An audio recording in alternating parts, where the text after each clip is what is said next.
Hello. आज हम एक बहुत महत्वपूर्ण विषय पे बात करेंगे।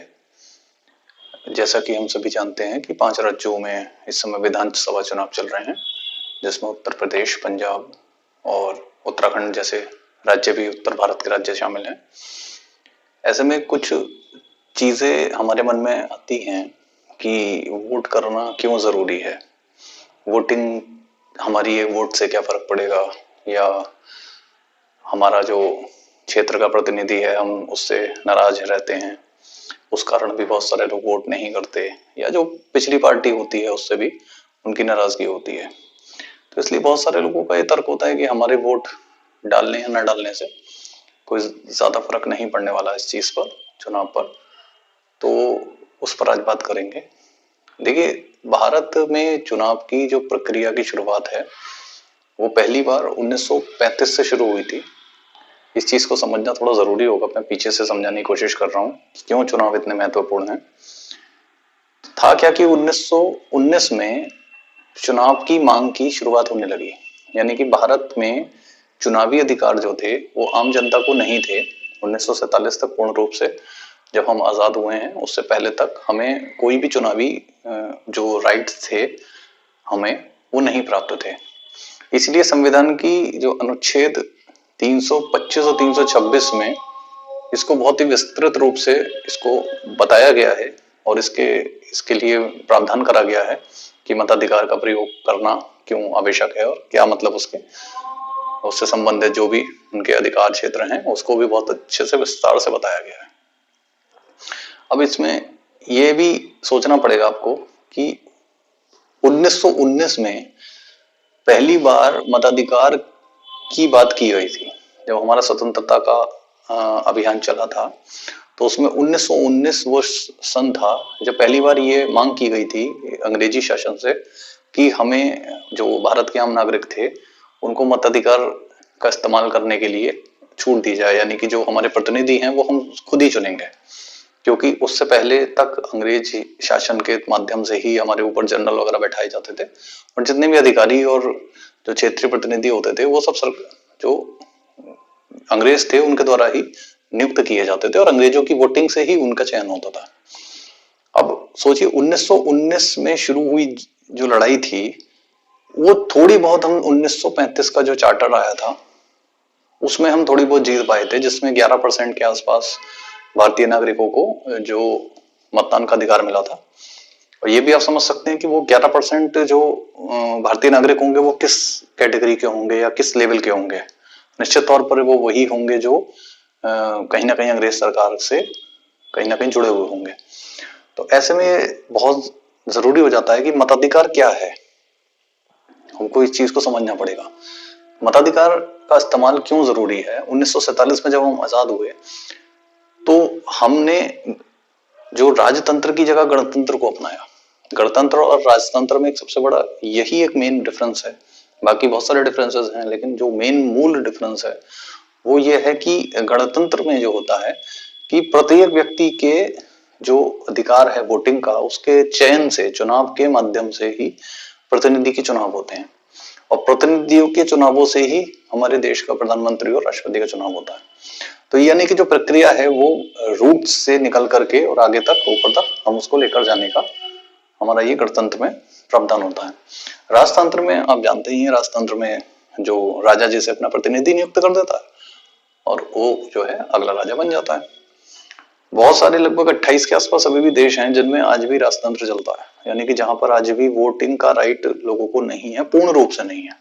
मतलब बहुत सारे देश हैं जिनमें कुछ परसेंटेज तक वोटिंग का राइट है या कुछ मामलों में वोटिंग का राइट है, लेकिन लगभग 28 के आसपास देश ऐसे हैं, कंट्रीज ऐसी हैं वर्ल्ड में जिनमें पूर्ण रूप से जो है मतदान का अधिकार नहीं है।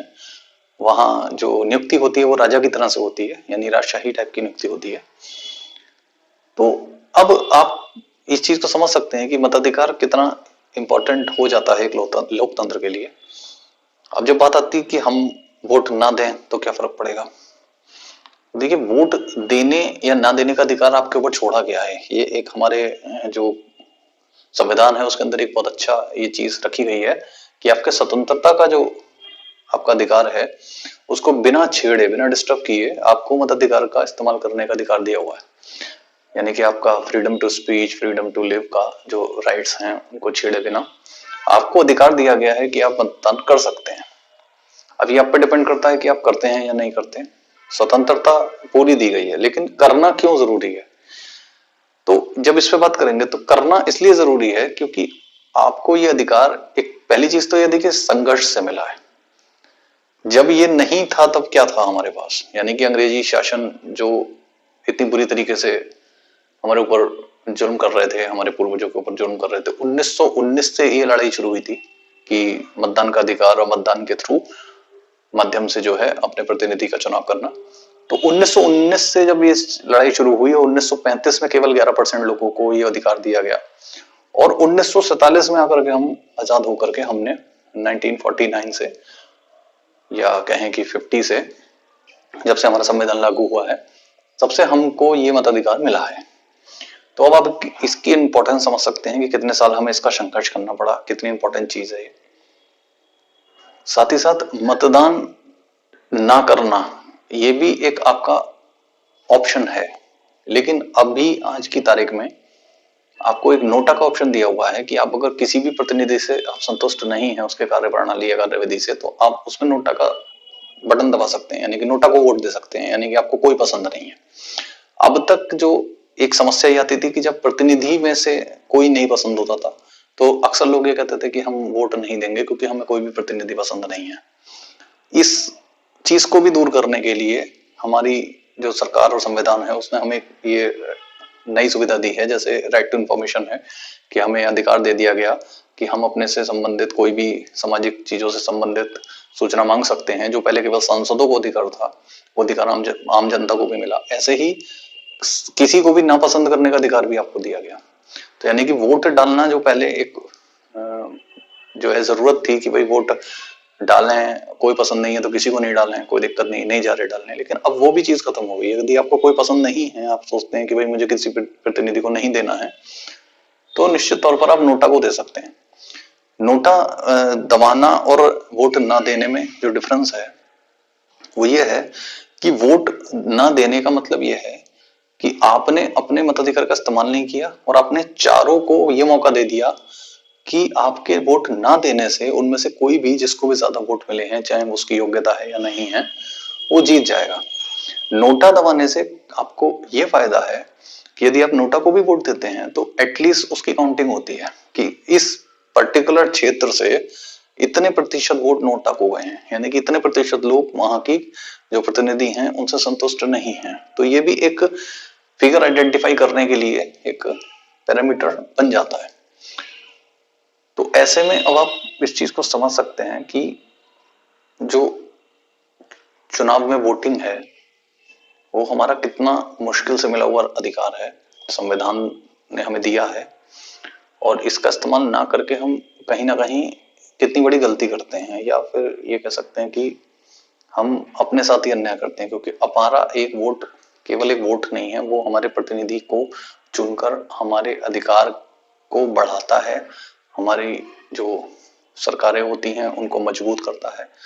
साथ ही साथ जो भी सरकारों के किए हुए काम होते हैं उन पर एक क्वेश्चनिंग भी खड़ी करता है कि यदि आप उनसे संतुष्ट नहीं हैं तो आप किसी अलग प्रतिनिधि को दे रहे हैं या किसी को भी नहीं दे रहे हैं, तो ये भी क्वेश्चनिंग उठाता है कि आप किसी से भी संतुष्ट नहीं, यानी कि प्रत्याशियों को बदलने का समय है। तो इसलिए वोटिंग करना, यानी मताधिकार का इस्तेमाल करना बहुत जरूरी है। तो इस चीज को मैंने थोड़ा सा समझाने की कोशिश की है। यदि आपको अच्छा लगा हो तो इसको शेयर करें और ज्यादा से ज्यादा लोगों को इस मतदान के प्रति जागरूक करने का प्रयास करें।